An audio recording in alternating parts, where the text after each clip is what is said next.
बंधुओं, आज हम सब, मेरे को अड़ा दिया नहीं, आज हम सब यहाँ पर एक महत्वपूर्ण आयोजन की दृष्टि से पूरे नगर में भ्रमण करते हुए एकत्रित हुए हैं।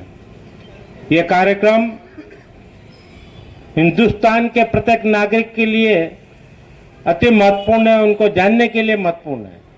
आज के इस कार्यक्रम की अध्यक्षता कर रहे भारतीय जनता पार्टी के हमारे ऊर्जावान जिला अध्यक्ष भाई भानु भूरिया जी का मैं वंदन अभिनंदन करता हूं।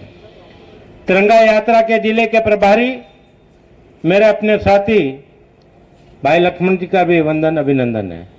और जिस निमित्त हम सब एकत्रित हुए हैं, जिनके आह्वान पर हम एकत्रित हुए हैं, ऐसे हमारे युवा मोर्चे के जिला अध्यक्ष भाई कुलदीप चौहान जी का वंदन अभिनंदन, महामंत्री सोम सिंह जी का भी वंदन अभिनंदन है, मंचासीन, सबके नाम लू क्या, मंचासीन सभी पदाधिकारीगण, मंडल अध्यक्ष, सामने बैठे प्रत्येक कार्यकर्ता बंधुओं, झाबुआ नगर की शानदार जानदार जनता को भी वंदन अभिनंदन करता हूं। आज 14 अगस्त को हम विभाजन विभीषिका स्मृति दिवस के रूप में मनाते हैं, परंतु इस बार संगठन का निर्देश हुआ, केंद्रीय नेतृत्व का निर्देश हुआ, मध्य प्रदेश नेतृत्व का निर्देश हुआ और जिले का नेतृत्व हुआ है कि इस दिवस को हम काला दिवस के रूप में मनाएंगे। काला दिवस के रूप में क्यों मनाएंगे? तो प्रत्येक हिंदुस्तानी को, हिंदुस्तान के आवाम को, हिंदुस्तान के प्रत्येक राष्ट्रभक्त को ये जानकारी होना चाहिए कि आज के दिन ठीक रात्रि के 12 बजे हमें आजादी मिली थी और वो आजादी भी हमें खंडित आजादी मिली थी। भारत माता के अंग भंग कर दिए गए थे, भारत का विभाजन कर दिया गया था और उस विभाजन के दौरान जो हालात हिंदुस्तान के आवाम पर हुए थे वो दर्दनाक थे, भयावह थे, जिनको सुनना देखना पढ़ने में ही रोंगटे खड़े हो जाते हैं। मैंने एक और विभाजन भारत नाम की पुस्तक गुरुदत्त की पढ़ी है, उसको यदि आप पढ़ लोगे तो आपको लगेगा कि आपके सामने वो दृश्य खड़ा हो जाता है। किस प्रकार तुष्टीकरण के चलते, राजनीतिक महत्वाकांक्षाओं के चलते आजादी दिलाने के नाम पर हिंदुस्तान का बंटवारा हुआ, धर्म के नाम पर बंटवारा हुआ, इस्लाम के नाम पर बंटवारा हुआ और मोहम्मद अली जिन्ना को उसकी मांग पर पंडित जवाहरलाल नेहरू आजाद भारत के उसमें के नेता थे, उन्होंने उस बंटवारे को स्वीकार किया, कांग्रेस के नेताओं ने उस बंटवारे को स्वीकार किया और पाकिस्तान नाम का एक राष्ट्र और बना दिया गया। यहां का प्रधानमंत्री आजाद बनाया गया, उनकी अति महत्वाकांक्षा के कारण ही हिंदुस्तान का विभाजन हुआ था। और दूसरी तरफ मोहम्मद अली जिन्ना, उसने ये कहकर कहा था कि आजादी की लड़ाई हमने भी लड़ी है, इस्लाम मुसलमानों ने भी लड़ी है, तो उनका भी हिस्सा होना चाहिए। अरे जब हिंदुस्तान की आजादी की लड़ाई अंग्रेजों से, ब्रिटिश हुकूमत से हमने सबने मिलकर लड़ी, तो फिर हिस्से का क्या सवाल है? तुम्हारा भी योगदान था, हमारा भी योगदान था, फिर देश का विभाजन की आवश्यकता क्यों पड़ी? इन दोनों राष्ट्रीय नेताओं की अति महत्वाकांक्षा है आजाद भारत के प्रथम प्रधानमंत्री के रूप में मोहम्मद अली जिन्ना बनना चाहते थे, तो दूसरी तरफ राजनीतिक महत्वाकांक्षा है वो महात्मा गांधी हुए हैं। ये नकली गांधी हिंदुस्तान के ऊपर हम पर जबरदस्ती राज करने की मंशा से अपनी दादागिरी चलाते हैं। मैं बताना चाह रहा था, तो मोहम्मद अली जिन्ना ने जो प्रस्ताव रखा विभाजन का, 2 राष्ट्र का, उसको सिर्फ पंडित जवाहरलाल नेहरू और कांग्रेस ने स्वीकार किया। उस समय तत्कालीन राष्ट्रपिता महात्मा गांधी भी नहीं चाहते थे, पर जब विभाजन कर दिया गया, रात्रि के 12 बजे 14 अगस्त को घोषणा कर दी गई कि अब भारत का अंग भंग होगा, भारत माता का अंग भंग होगा और एक राष्ट्र के रूप में पाकिस्तान का निर्माण होगा। ये दुर्भाग्यपूर्ण था और वो विभीषिका मैंने देखी पढ़ी है किताबों में, गया कोई के अंग काट दिए, माता और बहनों का आबरू लूट ली गई और उनको लाशों को लाशों का अंबार ट्रेनों में लाद लाद कर भारत भेजा जा रहा था। ये स्थिति थी उस समय। आज के दिन पूरे दिन भर मारकाट चली, रात में मारकाट चली, आगे मारकाट चली, और ऐसी खंडित आजादी जो आज संविधान के गुणगान करते हैं, संविधान को बचाने की बात करते हैं, संविधान की प्रतियां लेकर घूमते हैं सदन के अंदर सदन के बाहर, उनके ही पुरखों ने हिंदुस्तान का विभाजन करा, संविधान को खंडित कर दिया।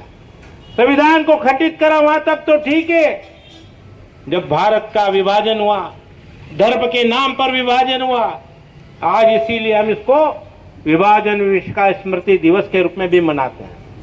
वो उस समय की जो अत्याचारी घटनाएं हुई, मैं बताना चाहता हूं कि उस समय लाखों लाखों हिंदुओं का कत्लेआम हुआ, कोई सुनने वाला नहीं, कोई उनको सुरक्षा देने वाला नहीं, कोई उनको संरक्षण देने वाला नहीं। ऐसे हालात में हिंदुस्तान के इस हमारे जो हम अपने आप को आज़ाद भारत का अभिन्न अंग मानते हैं और हम कल 15 अगस्त मनाएंगे, परंतु दुर्भाग्य के साथ मैं कहना चाहता हूं, ये खंडित आज़ादी, ये खंडित स्वतंत्रता आज भी हमें मिली हुई है। एक और नई वैचारिक क्रांति की हिंदुस्तान के आवाम में आवश्यकता है। आज भी देश के अंदर पाक परस्त चेहरे, पाक परस्त समर्थक अपनी आवाज को बुलंद करने में लगे हैं, और वही कांग्रेस उन टुकड़े टुकड़े गैंग वालों को समर्थन देती हुई नजर आ रही है। भारत का एक और विभाजन चाहते हैं, योजनाबद्ध हिंदुस्तान का इस्लामीकरण किया जा रहा है। मैं इसलिए कहता हूं, मैं उन इस्लाम को मानने वाला का विरोधी नहीं हूं जो भारत को भारत माता मानते हैं, वंदे मातरे बोलने में परहेज नहीं करते हैं, परंतु खाएंगे यहाँ कर, पिएंगे यहाँ का, नमक यहाँ का, जमीन यहाँ की, हवा यहाँ की, वायु यहाँ की, अन्न यहाँ का, कपड़े यहाँ के, पढ़ाई यहाँ की, रोजगार यहाँ का, और पाक परस्ती के गुण गाते हैं। वो दुर्भाग्यपूर्ण है कि हम सब आजाद हिंदुस्तान के वासियों के लिए, आवाम के लिए ये चिंता का विषय है।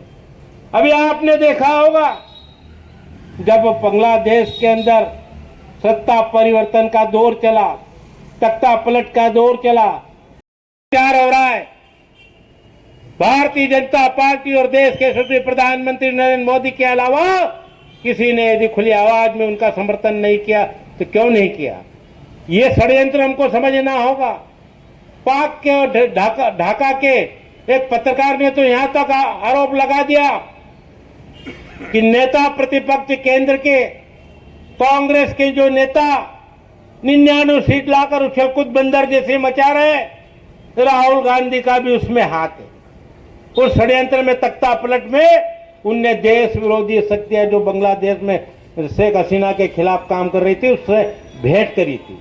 ये मैं नहीं बोल रहा हूं, ये बांग्लादेश का एक जागरूक पत्रकार, खोजी पत्रकार का ये वक्तव्य है, वो आपको सुना रहा हूं। ये हालात है हिंदुस्तान के आवाम के नेताओं की जो अपने आप को भारत जोड़ो की बात करते हैं।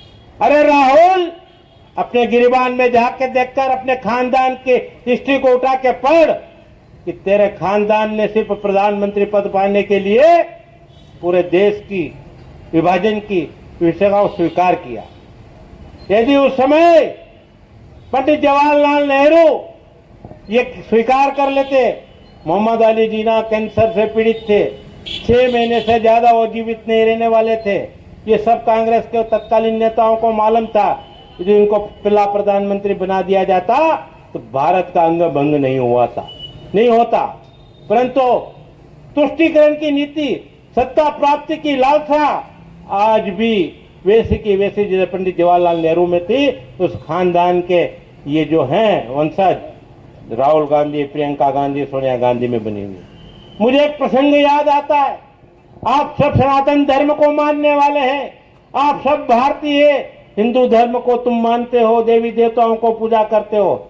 आपने देखा होगा द्वापर युग में, महाभारत काल में युद्ध हुआ था, युद्ध, और उस द्वापर काल में एक तरफ कौरवी सेना थी और दूसरी तरफ पांडव की सेना थी। पांडव के साथ न्याय था, सत्य था, धर्म था, और भगवान श्री कृष्ण थे। कोई सेना के साथ एक से एक महारथी थे, सारथी थे, योद्धा थे, परंतु उनके साथ अधर्म था, अन्याय था, असत्यता थी, झूठ, फरेब, अत्याचार था। आज भी वही परिस्थितियां हिंदुस्तान के अंदर हमको विद्यमान दिखती है। समय परिवर्तन हो गया है, द्वापर युग से हम कलयुग में आ गए हैं, परंतु आज भी वही स्थिति बनी हुई है।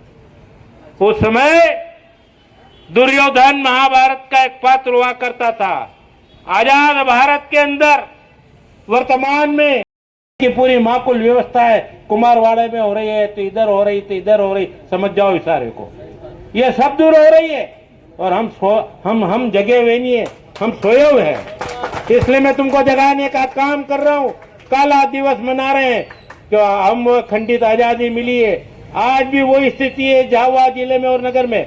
हमें एक और वैचारिक क्रांति की दिशा में आगे बढ़कर इस पूर्ण स्वतंत्रता को प्राप्त करने के लिए फिर से तैयार होना पड़ेगा, कमर कसकर राष्ट्र भक्तों की टोलियों को। ये मेरे वतन के लोगों, जरा आहों में भर लो पानी, जहाँ शहीद हुए उनकी याद करो जरा कुर्बानी। ये हमको करके संकल्प लेना पड़ेगा।